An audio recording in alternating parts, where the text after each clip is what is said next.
তারা সবসময় ক্ষমতার আশেপাশে থাকার জন্য এই দেশের জনগণের সাথে প্রতারণা করেছে। জামাত তার নির্বাচনী প্রচারণার কাজে নারীদেরকে টোকেন হিসেবে ব্যবহার করছে, বিভিন্ন ভোটারদের বাসায় পাঠাচ্ছে এবং এনআইডির তথ্যগুলো ধারণ করছে। জামাত কিন্তু অভ্যুত্থানের পরবর্তী সময় থেকে বারবার বলার চেষ্টা করছে যে তারা বাংলাদেশপন্থী রাজনীতি করতে চাচ্ছে বা তারা এখন পরিবর্তিত হয়েছে। আমি স্পষ্টভাবে বলতে চাই যে তারা আসলে কোনোভাবেই পরিবর্তিত হয় নাই।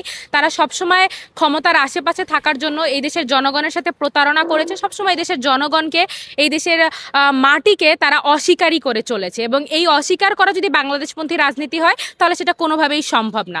তারা একাত্তরকে অস্বীকার করে, তারা এই দেশের মানুষের সংগ্রামকে অস্বীকার করে, তারা এই দেশের নারীদেরকে এবং বিশেষ করে যারা তাদের এজেন্ডা সার্ভ করে না তাদেরকে করণ করে। যাদের রাজনৈতিক দর্শনই পরিবর্তিত হয় নাই, তারা যে এই ধরনের কথা বলবে সেটা আমাদের কাছে আসলে খুব একটা সারপ্রাইজিং কোনো ঘটনা না।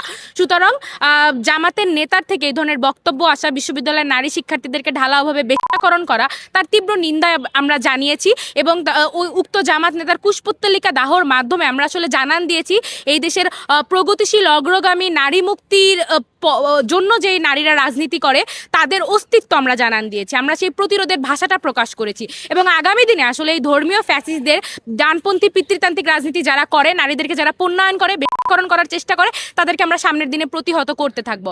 একটা জিনিস আপনারা জানেন যে ইতিমধ্যে জামাত তার নির্বাচনী প্রচারণার কাজে নারীদেরকে টোকেন হিসেবে ব্যবহার করছে।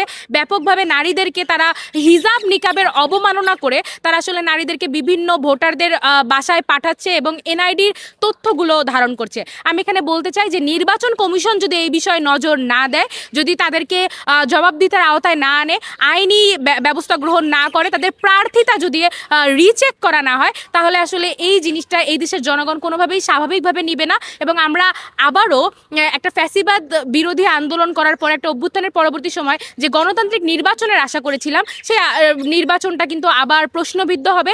এটাও কিন্তু এক ধরনের ইঞ্জিনিয়ারিং এর মধ্য দিয়ে একটা অস্বচ্ছ নির্বাচনের দিকেই যাবে। সুতরাং আমি মনে করি আসলে জামাত তার যে রাজনৈতিক দর্শন তা যেহেতু কখনো পরিবর্তন করেনি, নতুন ধারার সোকল্ড রাজনীতির কথা তারা যেটা বলে তারা সেটা কোনোদিনও করতে পারবে না। তারা যেটা করতেছে সেটা জনগণের সাথে প্রতারণা করতেছে, ব্যাপকভাবে জনগণেরকে আইওয়াশ দিচ্ছে। আমরা স্পষ্টভাবে বলতে চাই, আমরা যে কোনো নারী বিদ্বেষী বক্তব্যের প্রতিবাদে বা বিরুদ্ধে সবসময় অবস্থান গ্রহণ করেছি, কিন্তু মোসাদ্দেক সহ অন্যান্য নেতাকর্মীরা এবং শিবিরের বট বাহিনী যেটা বলতে চাচ্ছে তা দ্বারা স্পষ্ট প্রতীয়মান হয় যে আসলে তারা জামাতের ওই নেতার বক্তব্যকে ডিফেন্ড করার চেষ্টা করতেছে। তারা সেই সময় আমাদের ওই সমাবেশে সংহতি জানায়নি, সেই সময় উপস্থিত হয়নি, কিন্তু এখন তারা আরেকটা দলের পেছনে বা আরেকটা দলের বক্তব্য টেনে ধরে হোয়াটঅ্যাবাউটিজম করতেছে। সুতরাং এটা স্পষ্ট যে জামাত আসলে বিগত দিনে ৭১ থেকে বা তার পূর্ব সময় থেকে তারা যেই দর্শনের রাজনীতি করে আসছিল সেই রাজনীতি তারা আগামী দিনেও করবে, এখনও তারা করছে।